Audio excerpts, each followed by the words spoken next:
Республиканский день оздоровительной ходьбы и бега отметили очередной тренировкой члены клуба «Финская ходьба» в Якутске. Проведение таких мероприятий способствует популяризации здорового образа жизни, пропаганде массовой физкультуры и спорта. Подробности далее. И в левую ножку, на левую ножку пытаемся положить тело.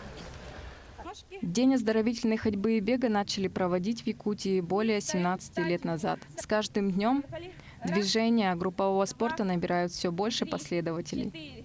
Республика очень правильно принято распоряжение о создании дня бега и ходьбы для популяризации именно.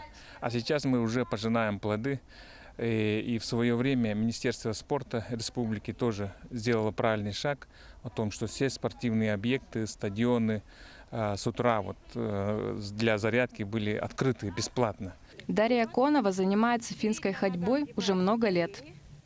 Сюда пришла по здоровью, чтобы движением, оздоровить себя. У меня были проблемы, разные проблемы по здоровью. А теперь у меня они исчезли. Сейчас я вообще себя не узнаю даже. И, в общем, мы с мужем, супругом вместе ходим. В клубе состоят люди абсолютно разных возрастов, образа жизни, личных взглядов. Самыми молодыми последователями движения являются дети от 6 лет. Самому пожилому члену клуба за 80. Некоторым занятия в клубе помогают избавиться от пагубных привычек. Курить перестал, бросил курить. Чаще всего групповые тренировки проводятся утром, но члены клуба не привязаны к определенному распорядку.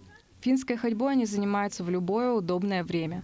Также занятия имеют круглогодичный характер. Они полезны и доступны для граждан.